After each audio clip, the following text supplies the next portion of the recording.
Hi, I'm Matthew. Today we celebrate 70 years of WLAF being on the air. Join us for the next little while as we take you back down memory lane with some first-hand accounts from current staff members as well as many photos. And at noon we'll send it live to the studio right here where we'll have Smith Ray, who was on the air the first day WLAF began broadcasting. Wow, 70 years. I was thinking back when I first started hanging out at the radio station. Station was probably maybe 14 or 15 years old then, and I was a little bit younger than that.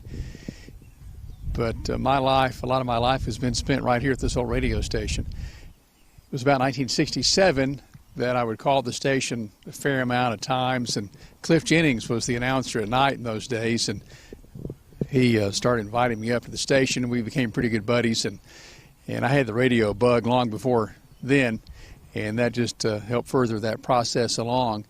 So it's been, for me, many of these 70 years I've been around here. Hard to believe it's been 70, and it's gone by so fast the few years I've been here, or the lot of years I've been here, I guess. And I look back and wonder just what we would have if I'd written down a lot of the funny stuff that happened over the years, just so many crazy stories and odd things happening, and how many odd things can happen or funny things happen at one little radio station. And we've had a lot of those over the years. But it was probably, I guess, 1973 before I was able to really get on the payroll here. My first break to get on the air after being here with Cliff some over the years was with Paul Wright, who was the voice of the La Follette Owls, football and basketball.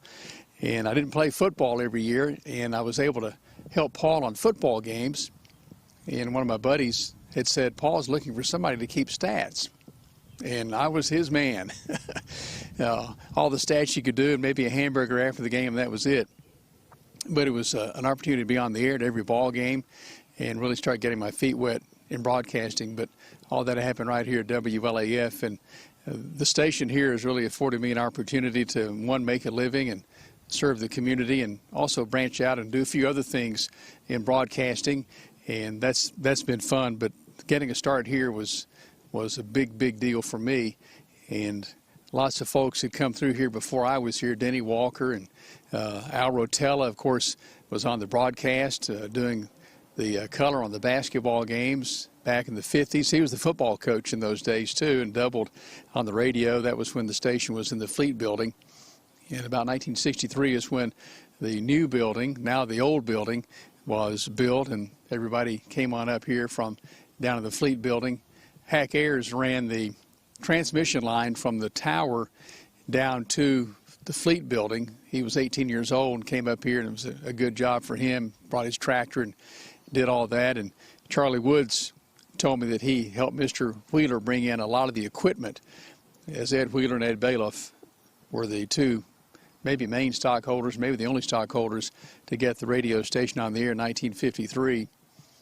But one of the funny stories about the owners, Mr. Wheeler had a couple of daughters, and so two of the announcers at the station were dating and eventually married Mr. Wheeler's daughters. One was Jim Castleberry, and had a chance to hear this story from Ed Wheeler, of course, one of the brothers, the brother of the two sisters. And he said that somewhere along the way, Jim Castleberry was let go from the radio station. And Mrs. Wheeler called Mr. Wheeler and said, "You're going to need to get Jim his job back." And he said, "Well, I don't have anything to do with the station except we own it. I don't run it day to day." And she said, "He needs to get his job back. He's here at the house, and he's driving me crazy." So Jim got his job back at the radio station. But nonetheless, and he had a great career, too, spawning from WLAF, and he wound up at Channel 10, WBIR Knoxville as a result. But lots of fun memories here at the station. The Fleet building years lasted about 10 years, and the hotel was still in business in those days. And we'll also be hearing from Smith Ray, Smitty, we call him.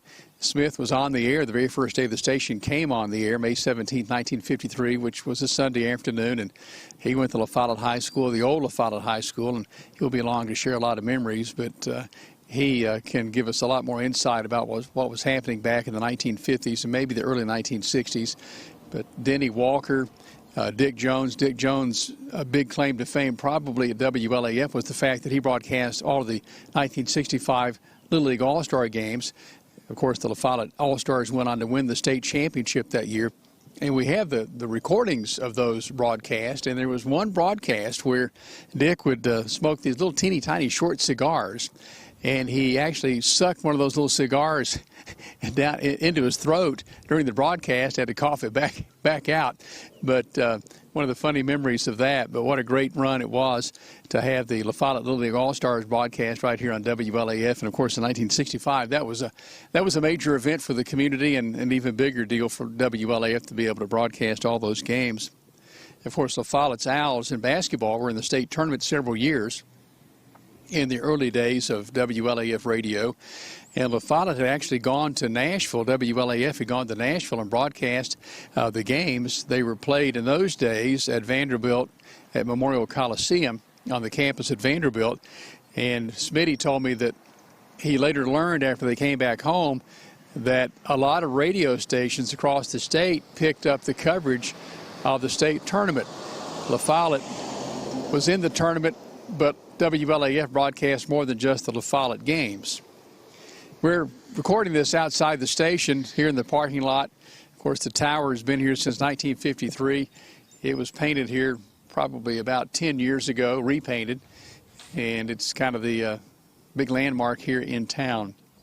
But not sure much what else to say, but this has been a fun ride here these 70 years, and who knows who will be here in 70 years or if this station will even be here in existence. Who knows what radio will be in 70 years. It's changed so much in the 50-plus years I've been in the broadcast business. But thanks for taking a moment to check us out here on WLAF, and a happy 70th anniversary to WLAF and all those who came before me. And thank you for setting the stage, laying the foundation here for WLAF and its continued success. All right, going back over the last 70 years, we're going to reflect a little bit on some of the people and some of the events that have taken place here in Campbell County. Several local groups recorded music, and we played it right here on WLAF, including the Cherry Bottom Gospel Singers. Cherry Bottom, down at the lower end of the county, a great church, and it was really strong back in those days, and their people got together and recorded an album, and we played it right here, the Cherry Bottom Gospel Singers. We played the first independent missionary Baptist Church Youth People's Choir right here on WLAF. They recorded that right here on Floor Mic Records. Frank Payne did that job for them, and they had a great job. They really did.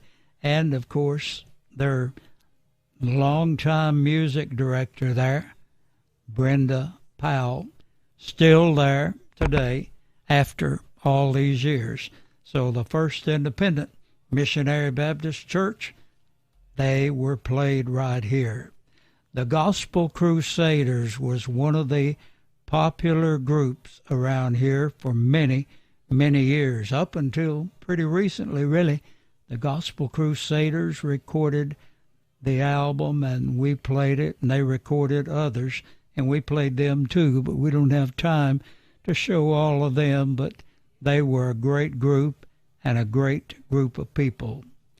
The old-time gospel singers, they sang by request, and they were mighty good singers, and they truly sang the old-time gospel music. They did a great job, and we know them and have known them, and we really appreciate them.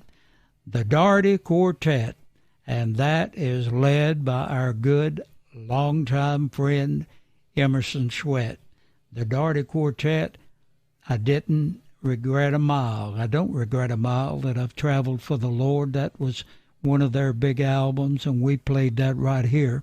Emerson Sweat had a radio program here on Saturdays from 11 to 12 for many years, and he always come in ready to sing and preach, and they did a good job on their recordings.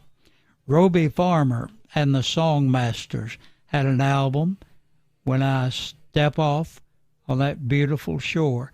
We played that several times, and of course we knew Robbie real well, and we're so proud to include them as we look back today. The Gloryland Boys, they have been around for many, many, many years, and they always did a great job.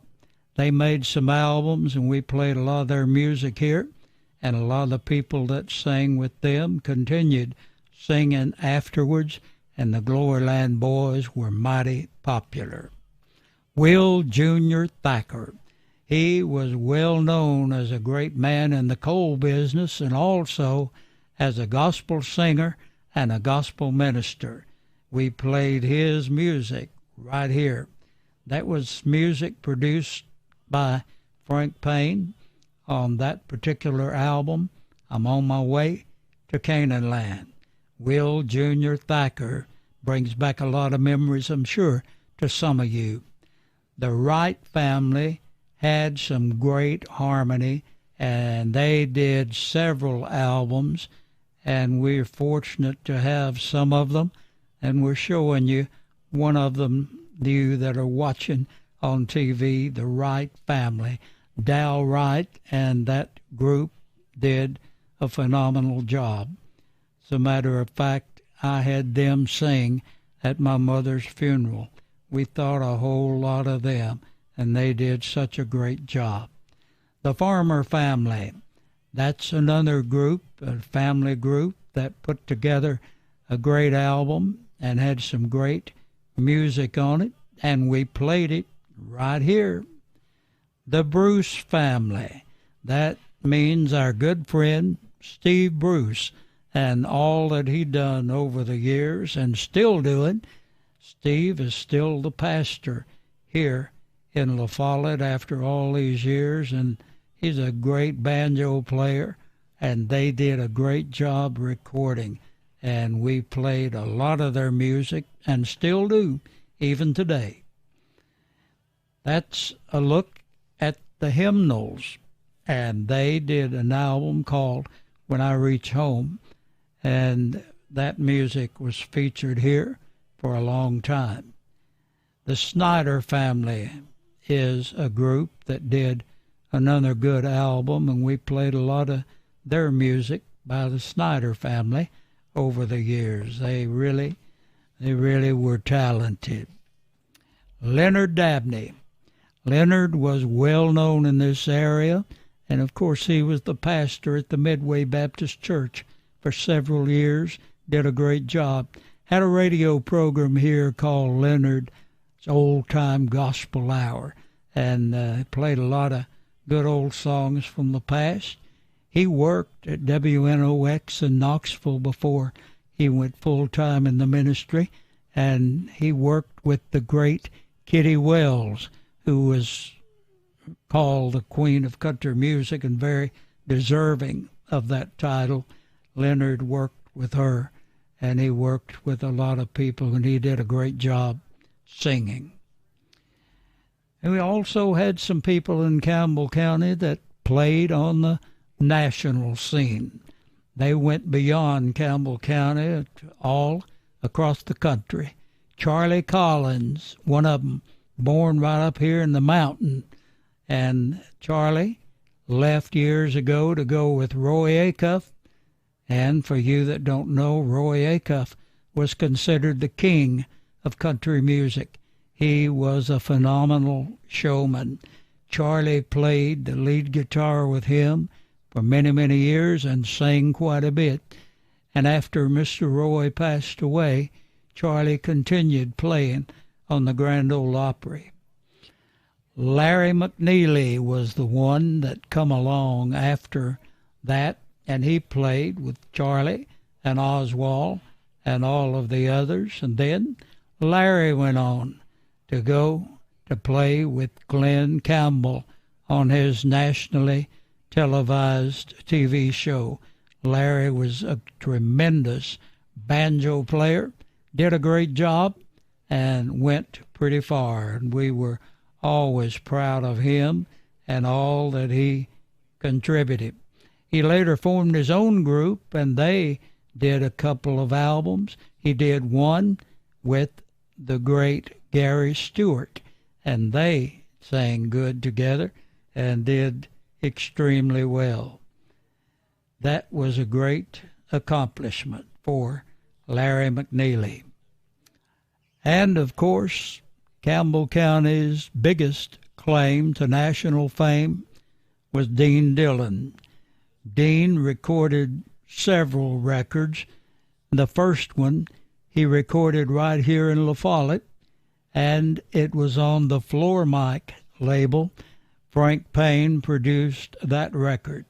Now, on the record, his name was Dean Rutherford, because that's what it was. But the people in the music business didn't like that last name, so they changed it to Dean Dillon. And after that, he recorded as Dean Dillon. And, of course, he wrote many big hit songs for the great George Strait. And he continues today to be active in the music business. Dean Dillon, a member of the Country Hall of Fame. That honor was bestowed upon him last year, and he certainly was worthy of it. Back when he was here, you might remember him looking a whole lot younger and being a whole lot younger, because he was during those days, during his school days. Dean was raised down on Highway 116 between Caryville and Lake City, went to Ridgewood Elementary School, and of course he wound up from there to go on to the Hall of Fame. We had another great event here, and it was known as the Tennessee Jamboree. Elmer Longmire and all the guys put it together and did a great job, and it lasted for many, many years, the Tennessee Jamboree. And later, they went up to the East Tennessee Music Hall and had some shows there, but it was a hot spot in Campbell County in those days. Old Smoky was one of the plays that was held down in Jacksboro for several years. Old Smoky was starring Elmer Longmire and several other local people. It was a great play. If you never did see it, you missed it, and I don't know of any of it being recorded or anything available, but I saw the show live a few times, and it was a good one. It was real popular. And that's a look at some of the talent that we've had in Campbell County over the years. I hope you've enjoyed looking back. Some of you older folks may remember, like me, when it all happened because we were there. Some of you younger people only know about the history of it from what you have seen and heard, but that's the way it's been here in Campbell County. 70 years later, and we're still on the air, and we're still going strong. Thank you for all your support for the past 70 years. My favorite part about working at WLAF, well, I can simply say that my favorite part about working at WLAF is doing my best to play something, say something, or do something that will make someone's day go just a little bit better. And when I do that, it lets them know that the listeners depend on me to make someone's day go just a little bit better. As for funny stories, I cannot think of any, but I will tell you a good story about my time here at WLAF. It was back in 2017 when WATE anchor Lori Tucker done a story on me. The story I still think about to this day was a real blessing because I got to be interviewed by one of the best news anchors in Knoxville. And the best part about that is that it just blessed my heart in some way, and I'll never forget it. Do I have a favorite artist that I love to play? Well, I have quite a few. One of my favorites is Tim Lovelace. Now, Tim Lovelace is a great Christian comedian who not only sings but does some encouraging message on Fridays during a Moments That Motivate. And what stands out to me is that no matter who my favorite artist is, whether it's Gold City or Tim Lovelace or any other artist, I do my best to play that song that will make someone's day go just a little bit better, or for someone, because if someone needs to be encouraged, let it be a message or a song that person wants to be inspired in some way. What do I think WLAF means to the community? Well, I think WLAF is the best radio station in Campbell County, not just here in Campbell County, but across the region. Because when people think of WLAF, they think of the legacy that has been a part of this community for 70 years.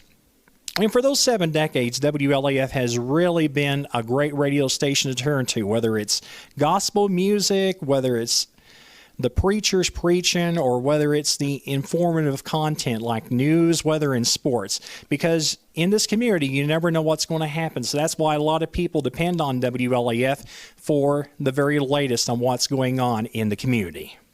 Does WLAF feel like a family to me? Of course, yes, because Jim Freeman and the staff have really welcomed me, and they have blessed my heart in some way. And the one great thing about WLAF is the staff, and that's why I love WLAF as a part of my family, and that has been my only radio family for about 10 years. Well, it's 1 for the money, 2 for the show, 3 to get ready. Now go, cat, go, but don't you step on my blue suede shoe. You can do anything but lay off of my blue suede shoe. Well, you can knock me down, step in my face, slander my name all over the place, and do anything that you wanna do. But honey, lay off of my shoes, and don't you step on my blue suede shoe. You can do anything but lay off of my blue suede shoe.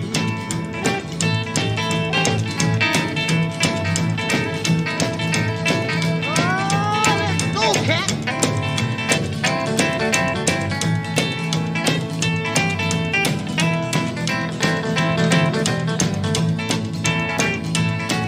You can burn my house, steal my car, you drink my liquor from my old fruit jar, do anything that you wanna do, but honey, lay off of them shoes, and don't you step on my blue suede shoe. You can do anything but lay off of my blue suede shoe. Rock.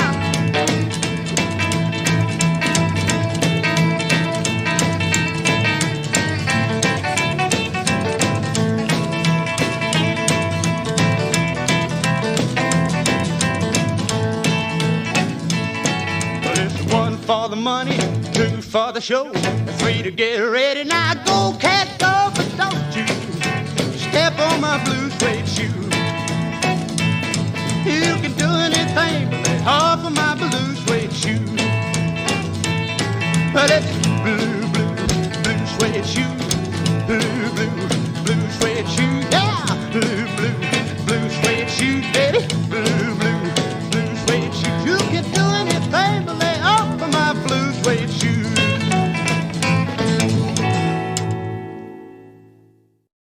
That's it for this portion of the program. Now, after 70 years of being on the air, we send it live to the person who was here when it all began, Mr. Smitty Ray.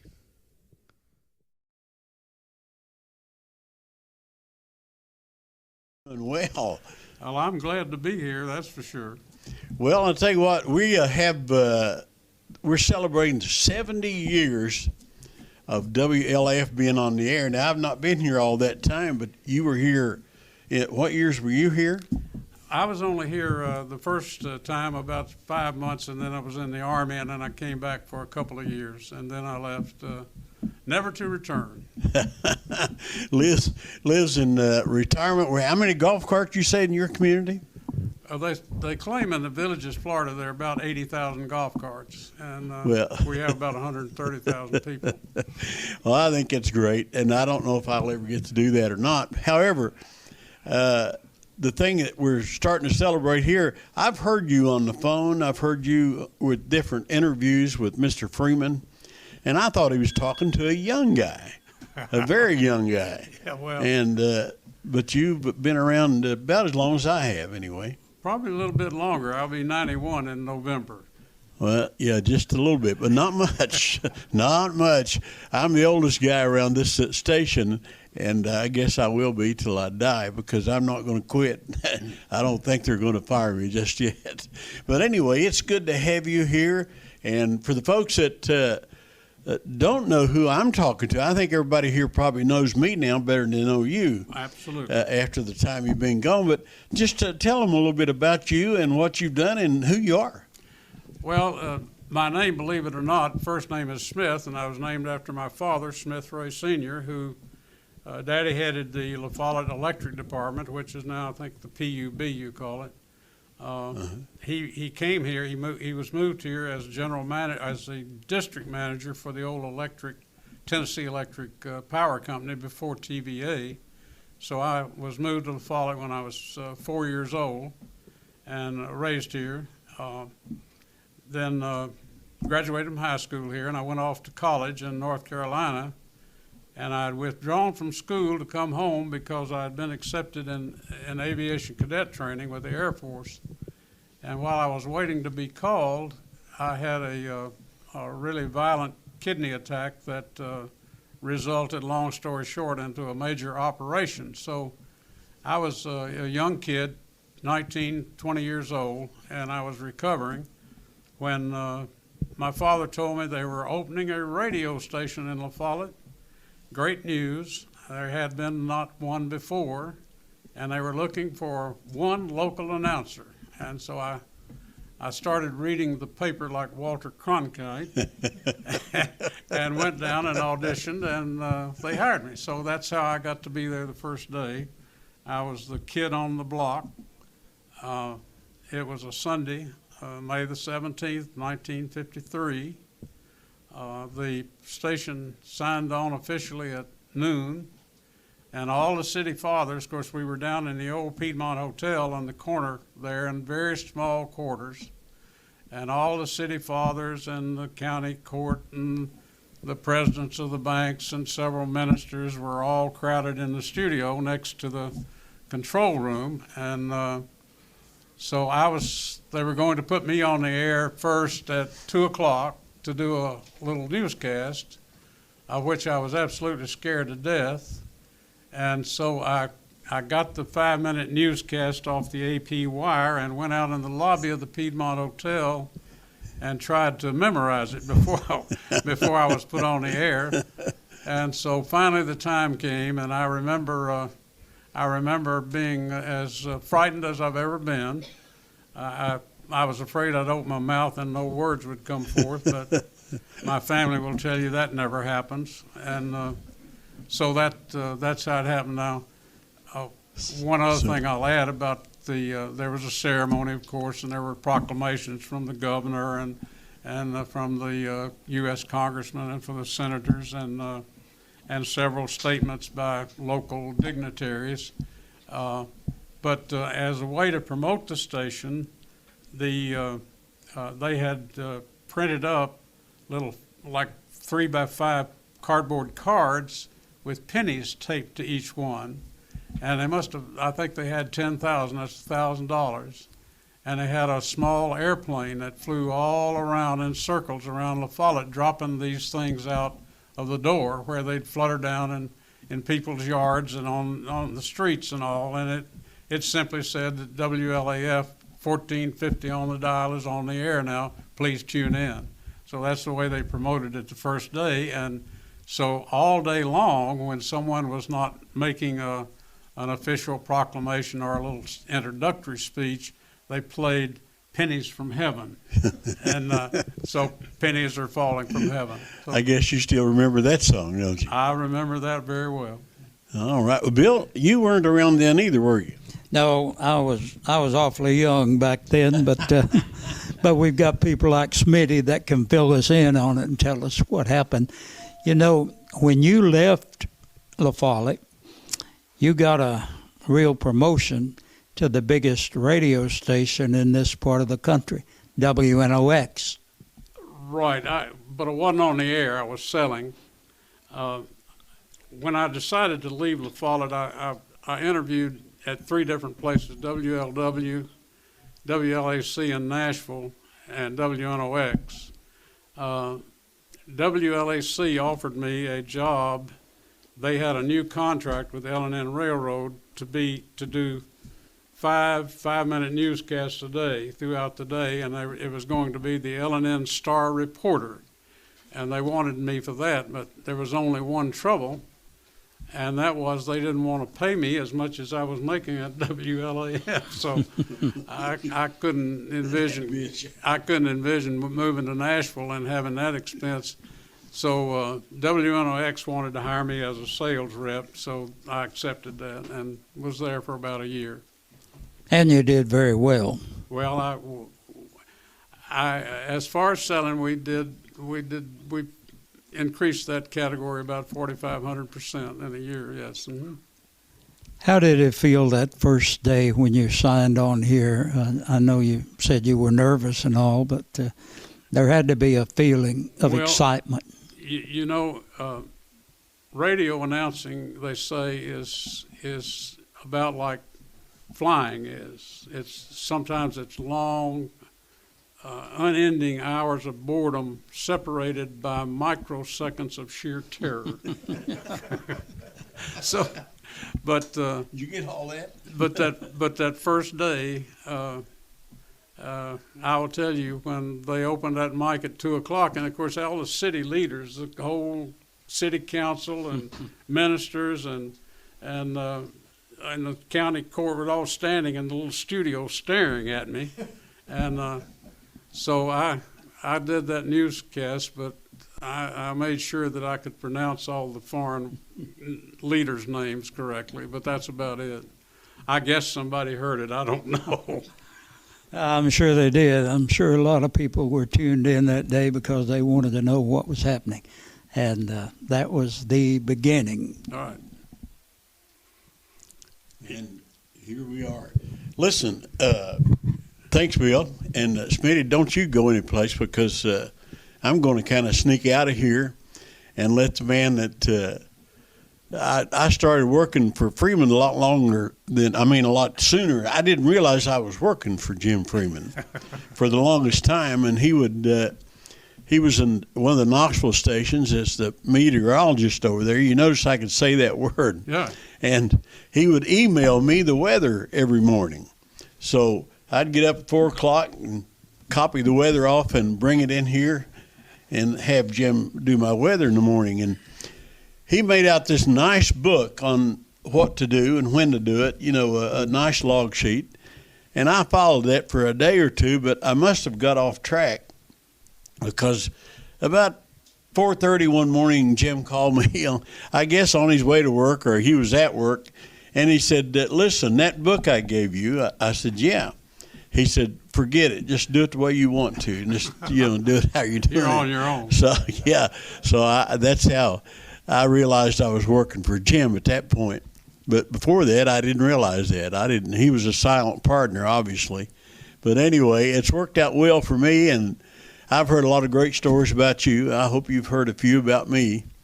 But they've treated me well, and the people in La Follette has treated me well. And I thank you all for the way that since I've lived here now, it's been 30 years. That's a lot longer than a lot of them's lived, but it seems like yesterday we moved here, and I've just become a part of the fixture, I guess, here at WLAF, and I've enjoyed every minute of it. And so I thank you, Bill, and I thank you, Jim.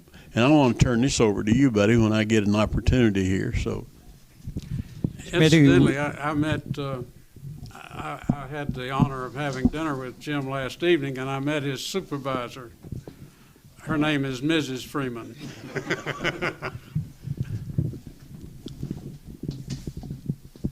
We're going to play some musical chairs here.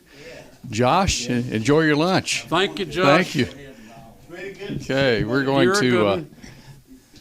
kind of change chairs out here. Susan Sharp is going to join us. Okay. She is someone who you've yet to meet. Susan, come on over and have a seat and join us here, if you I've will. seen Susan on the air with her interview of the fellow that won the money on Jeopardy. Yes. Yes. How about that? How are you? I'm good. How are you, Smitty? I'm Thank good. you. I'm So- as good as you can be at 90. Let me put it that way. Well, 90 is a great number to be at. Right. So as you've looked back, tell me again, how long were you with the station? Did I what? How long were you with the station? Well, I was with the station actually twice. I went the opening day, and then I was drafted into the Army in October, so that was like, 4 or 5 months. And then I came back after the Army service, which was 13 months because I had that kidney problem again and was discharged with an honorable medical discharge.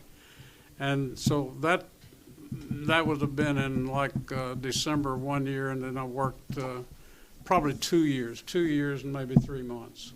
And that's when I left and went to WNOX in Knoxville. When you were at the station during those 2 times, what were some of the things that they started to do that were new for the industry? Well, I don't know that it was absolutely new for the industry, but it's certainly new for La Follette. And of course, we did play-by-play basketball. In fact, Al Rotella was the football coach, and he called the basketball games. And Al and I went to Memphis, and I guess this was '56, and covered the state high school basketball tournament. La Follette was playing, and we broadcast all 16 games, and I've never been as tired in my life because there was no broadcast booth. And incidentally, in those days, when you broadcast at a football game, the engineer or somebody who was with you had to take a wire and physically wire it into a pole back there somewhere, and you sat on a bleacher on top. There was no such thing as a broadcast booth. So if it was raining, you did it in the rain. And but Al and I broadcast all 16 of those games, and I remember the final game as if it were yesterday because it was won by Linden, Tennessee, little bitty Linden, and they beat the great Dobbins Bennett High School of Kingsport. And they did it by slowing it down, and they had a player on there named Albert Ellison, who went to UT and became an All-American. Wow. So I digressed there, and I'm sorry. No, please. We love your stories. But as to, we did play-by-play, and of course I think you all have broadcast the fact that our first play-by-play game never happened. Yes. That was, and that again was one of those wiring in deals at the telephone pole that didn't work out. Because it never got on the air. I broadcast the basketball games my last year here, and that was the year after the great, legendary John R.W. Brown had retired or gone in as the State Farm dealer here, and we had a young coach from Kentucky. And that team did fairly well, but not like John's teams. I don't guess anybody, you would have hated to have followed John Brown as a basketball coach, you know. Anyway, so I don't know what else you'd like to know about, except that we did a mixture of music. We had a mixture of country and popular and some sacred music. The big difference that I see in radio today in smaller markets is back then everything was like 15 minutes of this and 15 minutes of that and 15 minutes of the next, all of it different. Then came along the Today Show, and most people who watch it on television don't realize the Today Show was first on radio, on NBC Radio, and it changed the entire landscape of radio because gone was the old formal Midwestern, deep-voiced, large-voiced announcers with very, very precise breaks, and it became more conversational and easy. And so that and Rush Limbaugh, those two were tremendous influences on radio. So, but here we minded our own business, and as far as commercials, the community supported the station very, very well, and we were real happy with that, and I'm sure they still do, and they should. Mm-hmm. They do. And we had some personalities, maybe some characters in those days. One was Denny Walker. That's a name that is still surfaces anytime we talk about the history of the station. Right, yeah. And Denny changed his life after he left here, but he was quite a character here at the station. Yes, he was, yes. Denny was a son of a single mother, and he had gotten out of high school and gone in. This was wartime, and he became a young B-25 pilot and flew combat missions. And then he came home and was in radio, and he was absolutely the best country music disc jockey I've ever heard in my life, bar none. Ralph Emery, I don't care who it is. Denny Walker was just absolutely terrific, and he had an audience that just they couldn't miss Denny's program. There was one little bitty failing, and it came in a brown bottle, and that got in the way sometimes. And I can remember Marvin Paul, the manager, calling me usually on a Monday morning. Can you come in here? Denny's not going to make it. So I would do it. But then Denny went on to Lewisburg, Tennessee, and found Christianity and had established a family and worked in the radio station, and finally acquired the radio station. Was on the city council there and died a real community leader. So I think he belongs in the Country Music Disc Jockey Hall of Fame, but I'm not the people that select those. When you look at WLAF now, what do you think has been the biggest change since you were here? I'm going to guess maybe the fact that we have a website. Oh, my goodness gracious, yeah. Well, the website is, and your news coverage. We didn't have the staff. We basically read the AP Wire. And, if a building burned down downtown, we'd say something about it, but nothing about, like you all cover stories. We just didn't have the local coverage that you do, and you do it very, very well, I think. Thank you. So then that was a big difference. And other than that, I'm pretty sure that everything is pretty much the same, except the programming styles changed. People's desires for entertainment changed. So that would be about the answer, I guess. Well, now, one story that I'll share with you, you mentioned Tex Ritter last night. Yes, I did. And Tex came to La Follette somewhere. This was after you had left. And Earl Carroll, who was longtime chief of police here, was the local paper boy in those days. He was just a pup. And he would deliver the paper to the Piedmont Hotel to the radio station every day. Okay. And so he happened in with the paper one morning, and Tex Ritter was there with Denny Walker. And, of course, you can imagine what was going on. Oh, golly. And Earl said, as I became older, I realized that they were probably indulging in some beverage, and they were trying to kind of maybe cover that up, but he had no idea what was going on. But Tex Ritter came to the station, and, again, that's been late 50s, I would think. Yeah. He was a great entertainer, great singer. High Noon, who could ever forget that? Yeah. Now, of course, you were on the air that very first day. Right. Did you record anything in those days? Was that a time that you maybe recorded something, maybe archived anything, or no? No. So once it was on the air, it was gone. Well, it was gone. It was gone. Right. We may have recorded a few ball games to catch a few exciting moments, but not that I can remember. Much, yeah. Okay. Well, now, I think that we talked about the state tournament coverage. Right. You and Coach Al Rotella were broadcasting the games. Now, there was some way that some of the other stations picked up your coverage. Is that They bootlegged them. Okay, And, there you go. That's exactly what they did. And when we got back from that, we kept hearing these reports, and I would every now and then see somebody that I knew, maybe from Morristown or wherever, and they said, "We heard you on the state tournament, huh?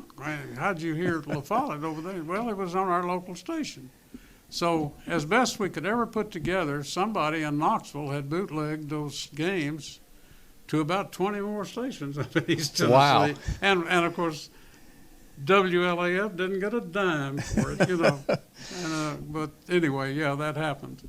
Well, now, you mentioned Al Rotella, who was the football coach here, and maybe in his first year, the team went undefeated Right. and had a really good team. Would you share the conversation with us about the connection between Coach Rotella, his son, and Tennessee football and La Follette and radio station? Well, of course, Al and I became good friends. As a matter of fact, when I left the station, Al, who was pure 100% unadulterated New Jersey Italian, got him to close the restaurant in the Piedmont Hotel, which was not really that well patronized at night anyhow. And he threw me a big spaghetti dinner with about 35 or 40 people. And I'll never will forget Rotella doing the spaghetti in the kitchen. The way he tested it, he took a fork and would get some, he'd throw it against the wall. And if it stuck, it wasn't done, and if it slid too quickly, it was overdone. But at any rate, of course, they had a son that was born not born here, but he was a baby when they came here. I used to hold him on my knee, and he became an All-American linebacker at Tennessee. Al was a unique fellow. You couldn't meet him and not like him. He always had a smile on his face, and he was quite rotund. He weighed probably almost 300 pounds. He didn't when he played. He was like a sixth man on a basketball team for General Neyland in the line on those teams, and he played on some really good teams. I think Al is gone, and he went on from here to Irving, Tennessee, and took with him Ray Chapman. Was his name Arliss Chapman, the fellow that was like the county commissioner or something? That was Ray and Lotus Chapman's younger brother. Ray Chapman and Lotus were good football players, but Ray was an excellent football player, and he started 3 years for Tennessee as a center. And he coached when I was in Irving one time and visited with Al, and Ray was his assistant coach. So I don't know where he wound up, but he was a great, great football player. And you had another one in Hugh Garner, who was a great football player. Well, I'm hoping you can help me with something. I've heard a rumor that Tom T. Hall, the music legend, actually painted the outside of the radio station at one point. I don't know. That's the first I've ever heard of that. I heard a story this morning, I won't say where I heard it from, maybe my husband, that Tom T. Hall used to go around painting radio stations and putting up towers. And he said, see if you can find out if he did that for WLAF. Well, I tell you what, Tom T. Hall was kind of a neighbor of mine in Williamson County outside of Nashville. Now, I say kind of, he lived like a mile and a half away, but over the hill. But no, I never heard anything I never heard that. Well, when I got here this morning and I asked Bill, he said, I'm not the guy to ask. He'll be here in a little bit. No, so, I never heard that at all. Well, we're going to have to find out, Jim. Yeah, we're going to have to find out. Well, now, share with us the atmosphere here when you were growing up.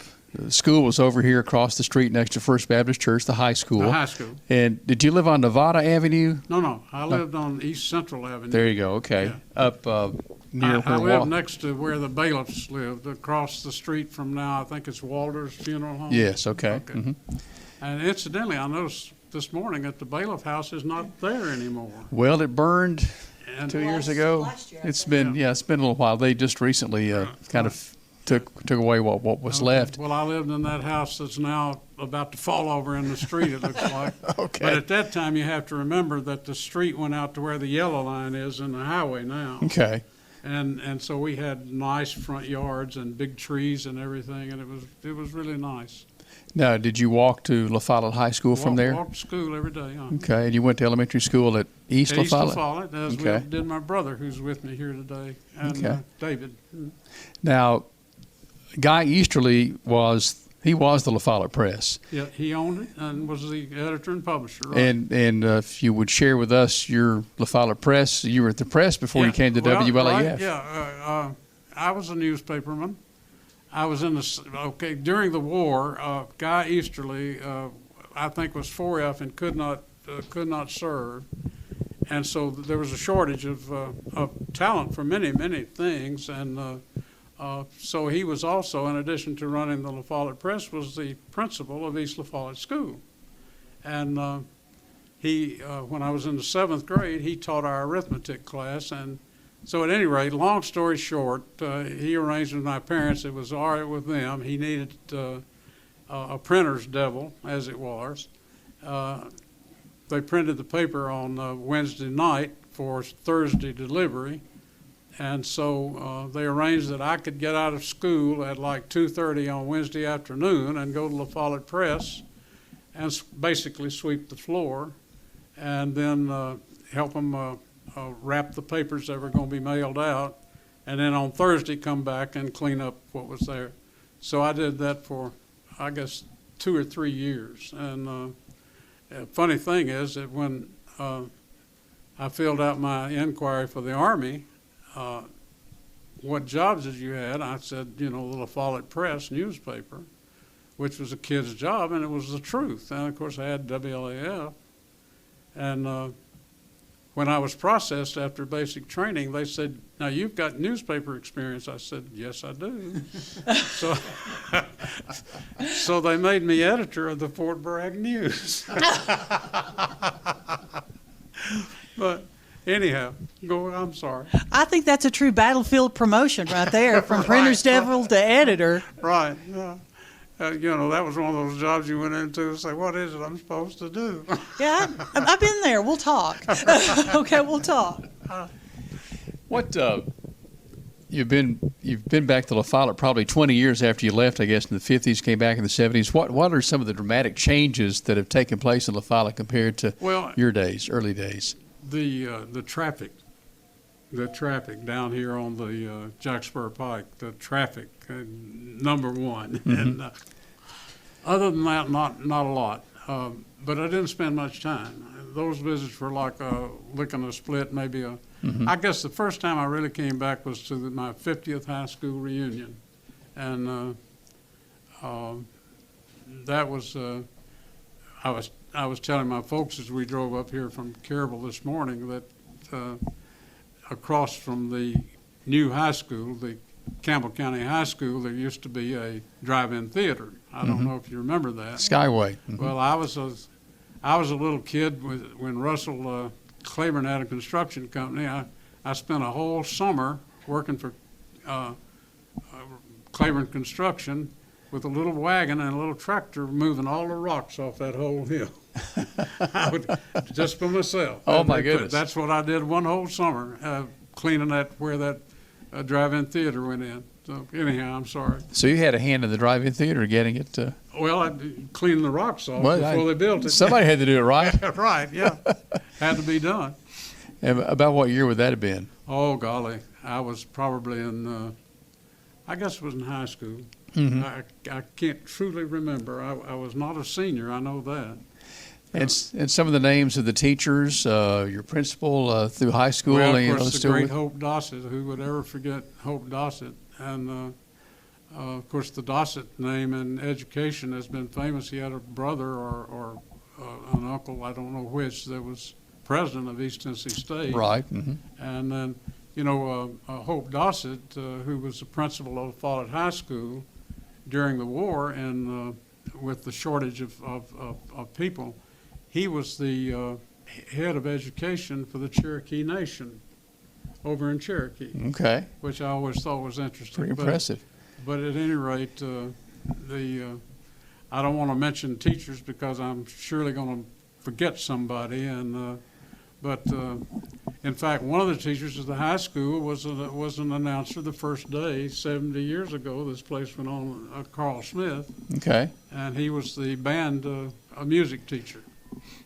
Carl Smith, would he have been perhaps the person who started the first La Follette marching band? Yep. Okay. He surely was. Wow, impressive. Yeah. And you played the football games back behind what is now Liberty Park, behind the old high school. We went down this morning and looked, and of course now they have badminton courts, and I think there was a roller dome or something. But anyway, but yes, that's where the football games were, down behind the First Baptist Church. Well, now, by the looks, at least of one section of those bleachers look as if they may have been the original bleachers. Yeah, they're concrete. They were concrete. Okay, all right. Right. Okay, very good. Well, Smitty, anything else that comes to mind you'd like to share with us on this 70th anniversary and your return visit? No, except I am glad to be here, and I want to congratulate you for the job you're doing here with the community and for the community, and wish you the best of luck in the future. Well, thank you. Well, it's a team effort here. I got to tell you that. Well, thank you for taking time and coming to visit, and this has just been a true pleasure. Thank you very much. Smith, good to see you. Good to see you, Smith. Smitty Ray Jr., Matthew Moore, thank you. Susan Sharp, thank you. For Bill Waddell and Big Josh, Jim Freeman here. Matthew Moore has more programming surrounding this 70th anniversary coming up here on WLAF.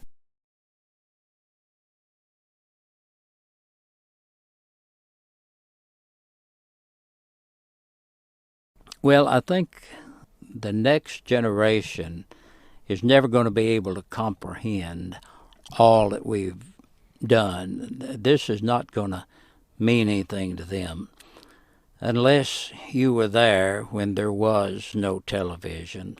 You can't really comprehend that.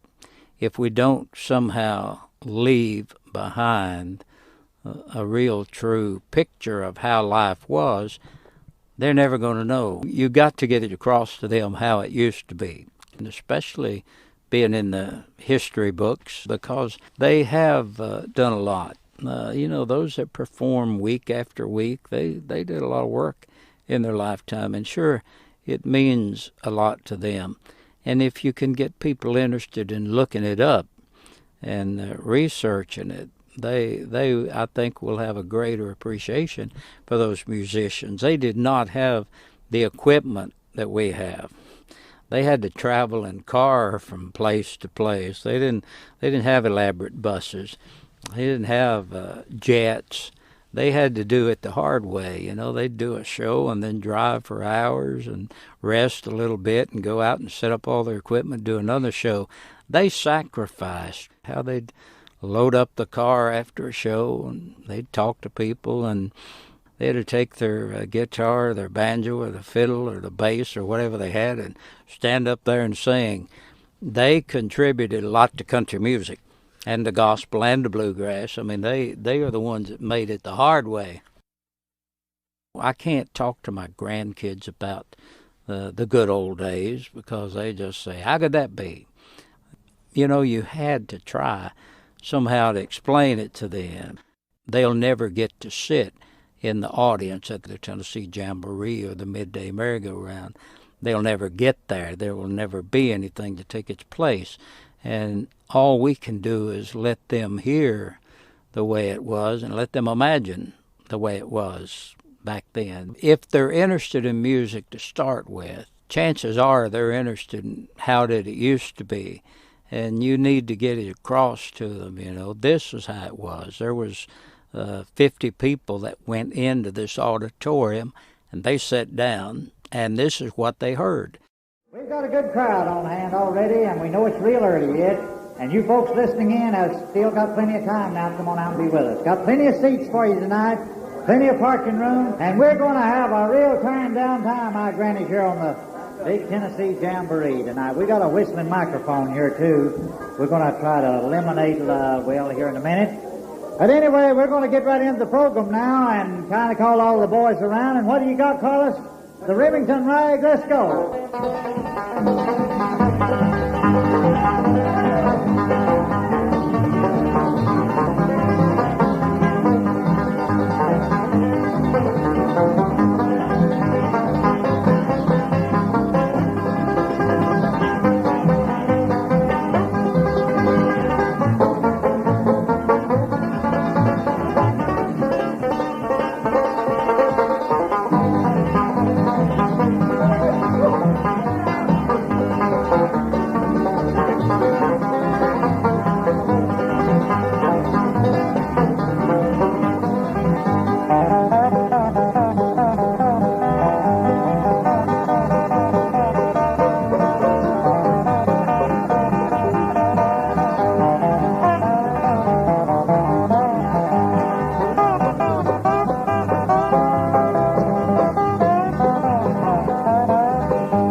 Well, there are still some people alive that remember when that station came on the air.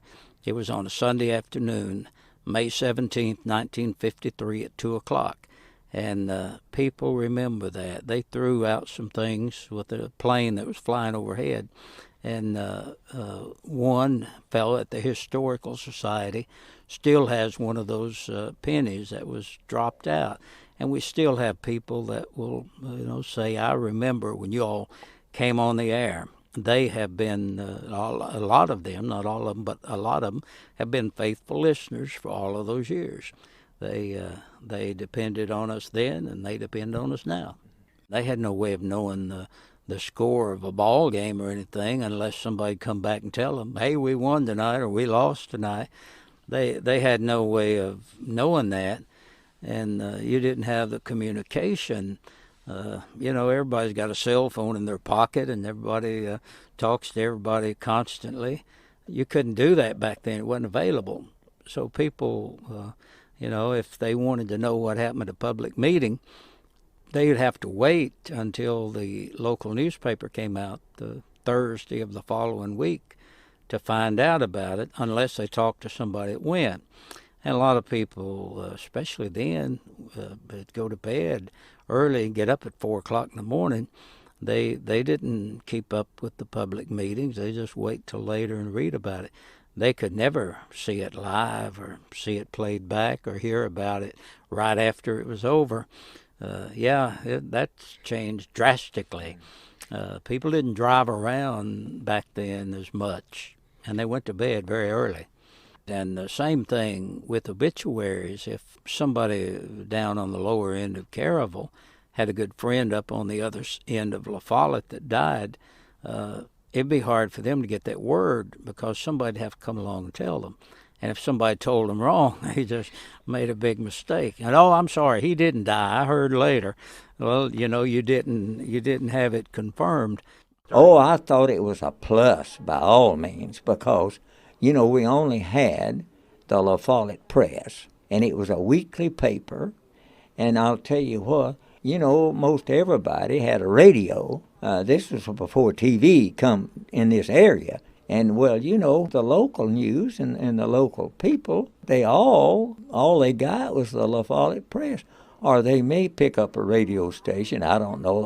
I know we had them in Knoxville. And they might have been a radio station in Clinton at that time. I don't remember.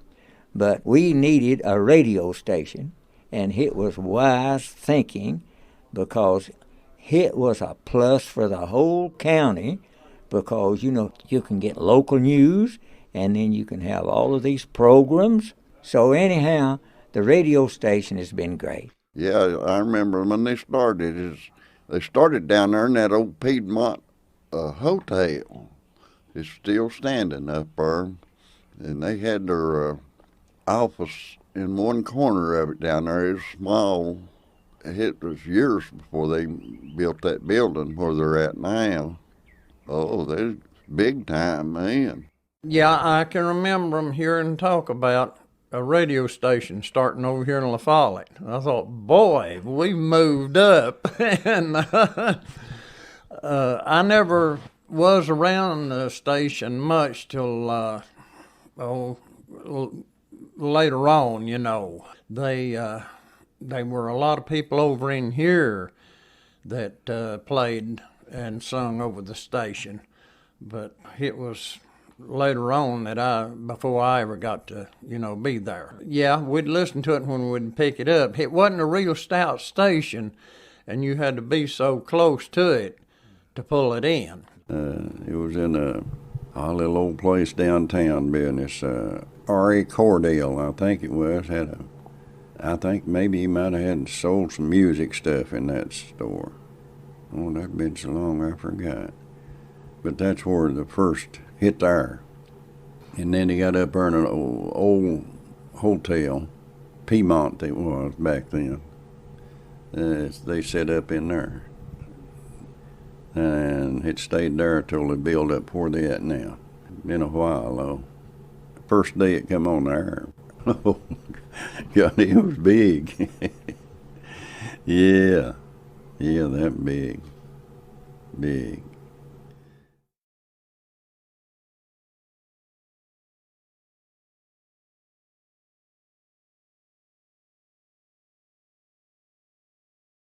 There was a boy by the name of Denny Walker. He was from down in Lawrenceburg, Tennessee, that his mother lived here.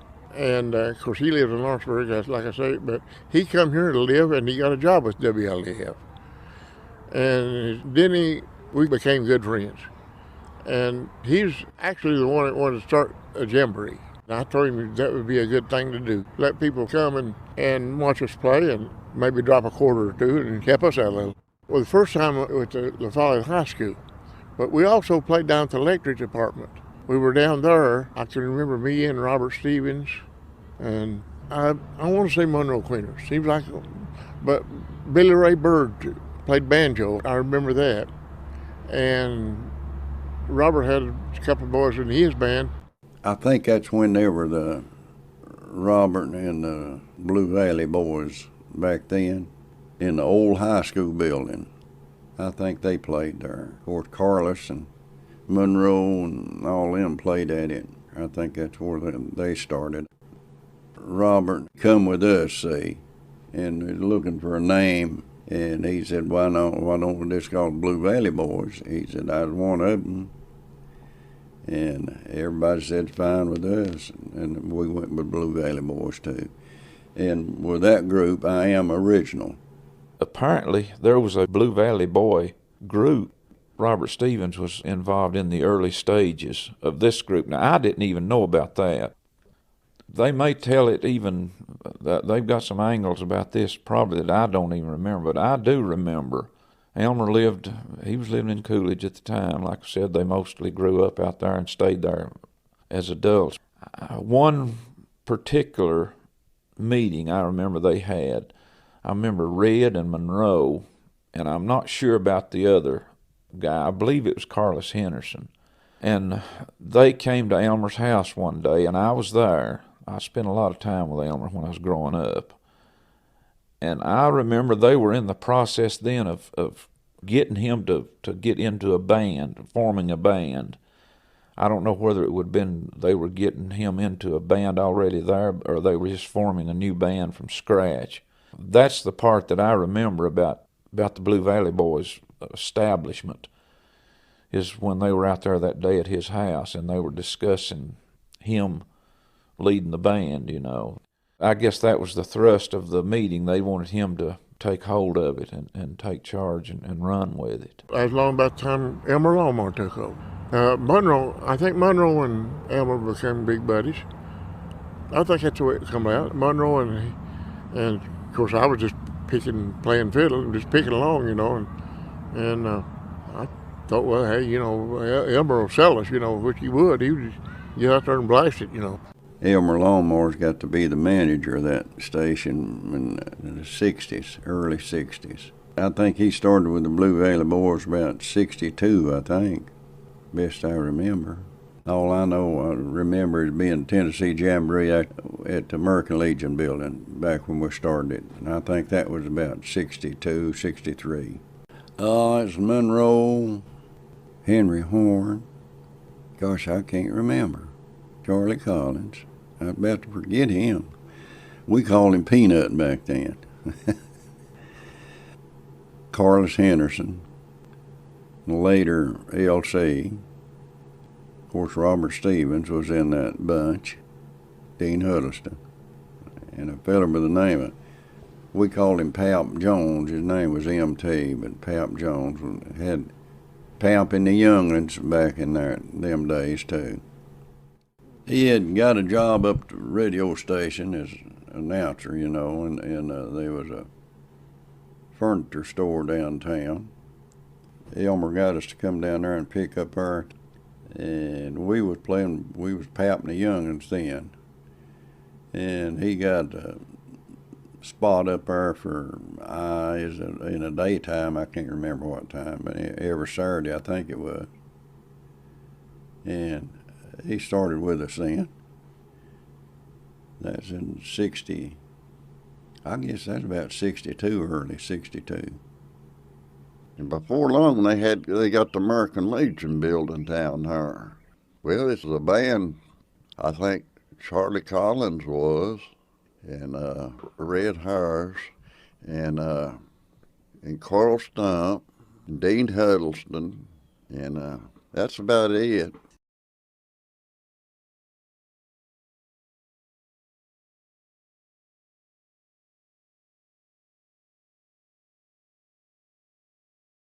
Elmer, Carlos, Dean Huddleston, Red Harrison, and of course Charlie and Larry was there then. And that's ones that really was the main ones. Well, the Blue Valley Boys, they was the house band, I guess you'd call them. The best of I remember, it was Elmer, Longmire, Red Harris, Dean Huddleston, Monroe Queener, and Carlos Henderson, I think was the main ones in their group. I guess they leaned a little bit more towards the Roy Acuff side of the old-time music, you know. There was bluegrass, but it was, of course, Monroe Queener, he done a lot of Roy Acuff songs, and then some he done. It was just, I guess, about like any of the rest of it, just whatever come to mind to sing, work on it, work it out, and play it. They were the biggest part of it. You couldn't have all superstars. You had to have a little local entertainment. You know, these guys would go to high schools and fairs and different places, and you know, we'd have a lot of announcements. You know, they're going to be here, going to be there, and you'd hear it all the time where they were performing. They were a big part of the community. So, you know, in this area, we done pretty good for a small community, and people came out for it.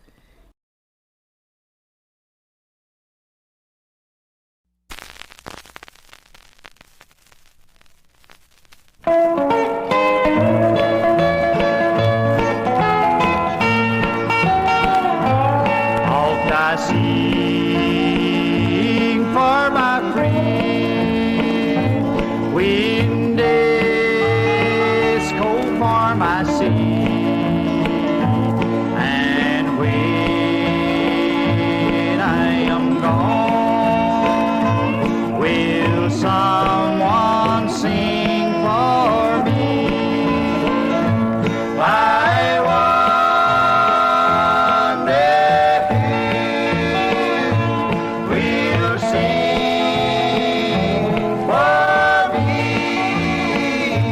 when I'm called to cross dead silent sea.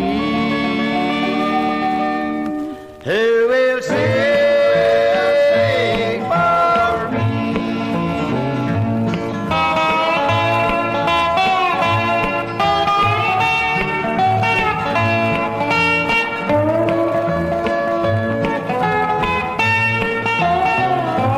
When the voice of my King shall call me home above, oh, who then will sing the parting song I love? I wonder who will sing for me when I'm called to cross dead silent sea. Who will sing for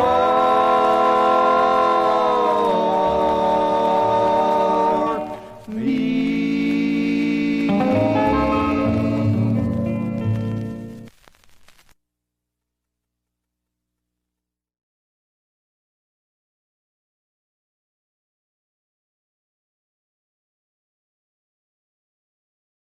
Of course, the jamboree was on Saturday night. I think 7 o'clock to about 11, 7 to 11, at the American Legion building. We had a wonderful time. It was a good, clean show, and everybody just seemed to enjoy. They just reared back and had a wonderful time. We had a good audience every Saturday night. Oh, they were several. They'd come faithful every Saturday night. And before long, they got the American Legion building down there. And it was every Saturday night. Lord, they draw some crowds. Well, they'd pack that building every Saturday night. And it had a big auditorium. I'd say it'd probably seat 100 people, maybe more than that. But usually, most time, it was standing room. Everybody get there early and get the seats, then they'd stand around the wall. Well, it is noisy. Oh, it held a bunch of people. It was just a big old stage, and then the rest of it was seating. And they had some kind of a little snack bar in there. Yeah, concession stand out in front. Most of the time Most of the time it was full house. People loved to go down there. They enjoyed the music and had a good time. They just wanted to go down and have a good time on Saturday nights. Different ones come, but he had a regular bunch that was there every Saturday night, buddy. They were faithful people. It was just like going to work on Monday morning. When Saturday night got there, they was there. Oh, for sure. The Saturday night was, that was for the jamboree. That was always given. As far as describing that show, I would think that if you want to see some good music, especially around that area, you wanted to go to the Tennessee Jamboree, and for a big segment of that time, that was the only show. So if you wanted a good show, the Tennessee Jamboree was pretty well known. He had some of the notable musicians. Yeah, they wasn't nothing really other than the Tennessee Jamboree. And you had to either go to Clinton or Knoxville or up in Renfro Valley. Was about the only things else anywhere close around. Buddy, people just loved to go down here. It was close, had good musicians, good place to go to. They really turned out. It was a clean show too. Yeah. I mean, you didn't see a lot of stuff like you see now going on. It was a clean show. You could take your kids. Mm-hmm. Yes, you could. And not be afraid of what they was going to see or hear. Well, it was a little more down home, and of course they didn't have as many entertainers, but they were about as well known then as the ones in Knoxville. They were kind of on the same level. The entertainment was great because back then you'd have a big crowd and they'd all enjoy it.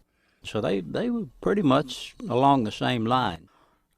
The people in neighboring counties especially, they would come, and then a lot of times somebody in Knoxville would be on one of the programs, Kaz Walker Farm and Home Hour or Bonnie Lou and Buster, and they would announce that they would be at the Tennessee Jamboree next Saturday night, and so word got around. I mean, the people over there knew about it, and some of them would come. They didn't come every week, but they'd come periodically. This is on Saturday night on down about a mile south of La Follette. There's a concrete block building up there. And we got that building, and we run it right there. And then we started that jamboree down there, and buddy, it just absolutely bloomed out like flowers. It was running over every Saturday night, buddy. I mean, I'd go down early on Saturday morning, and then we'd play around and go up to the radio station and play. And we'd just all get together and jam session, have a good jam session all day and half the night. They broadcast this jamboree live every Saturday night. They had some kind of remote where the American Legion is. That was where they had their show live, and it was transmitted from there to the main station. And I remember several times he would call down at the radio station and get more time, on the air so that he could get everybody on. I think you just go out and do how many songs you wanted to do. They'd be jamming in the back anyway, before the jamboree. Everybody, what they called jamming backstage.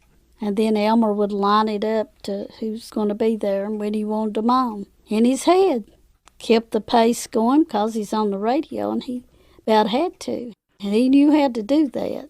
He'd come back there. He'd say, "You're next." Oh yeah, well, we had some music back then. You ought to been here. Yeah, these crowd. A lot of times they're standing around the walls. Yeah. Here's the biggest thing back then, going anywhere around here. I don't know, it was just kind of, we was all kind of homely, I guess you'd put it. Everybody had something in common, you know.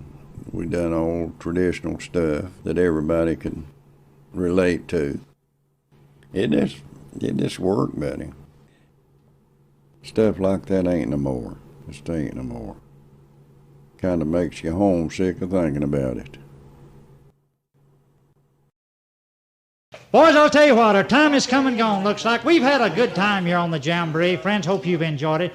Don't forget our fine sponsors. Brings you the Jamboree. A good buddy, Don Nance Guff down at Jacksboro. Also, Richland Grocery, Jacksboro Station. Car Equipment Company on Middlesboro Highway, and of course their truck lot across from the Woodson Shopping Center. Then Bircham Tire and Battery, your Kelly Springfield dealer. Hard White Electrical Service. They all bring you the Tennessee Jamboree here on Saturday night. We've had a nice time, friends. You have a nice weekend. We'll see you again next Saturday night on the Big Tennessee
Our 70th anniversary coverage continues here on WLAF. May the 17th, 1953, WLAF coming on the air. And here 70 years later, we're celebrating that 70th year. Johnny Lettner, the coach of the 1965 All-Star team that won the state championship in Tennessee from La Follette, is here. Coach, this time has gone by quickly since 1965. You know, I wonder where the time went. It don't seem like just a few days ago that I was coaching the Little League out here, but time has just zoomed by. I'm 82 years old now. Going on 83. Going on 83. You're looking good. Well, I'm in pretty good health. Of course, right now they've got me on dialysis 3 days a week there, but other than that, my health's pretty good. When in 1965, you and Junior Honeycutt took the All-Stars all the way to the state championship game, won it, and came back to La Follette. Where are some of the travels that the team went on that run? It was every game was a road game. Some of the other coaches told us we'd never get past Clinton. Mm-hmm. You know, Clinton was the team that always beat La Follette, and I talked to Junior about it. I said I'd like to beat Clinton. And we went down there and we just beat the socks off of Clinton. We beat them about 8 or 9 to nothing down there at Clinton on their field. First game, yeah. And Clinton's always been tough. They always dominated this area here, but we took them on and we beat them. Now, from the Clinton game, what was next? Well, we played Jellicoe. We beat Jellicoe about 14 to nothing, I think it was. And then we went and played Sevierville. We had to play Sevierville there, and then later we played Maryville. We traveled quite a bit. After we got past Maryville, we had to go to Johnson City.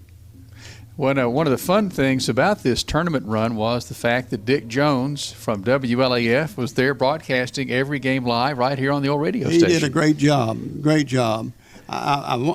WLAF really surprised me.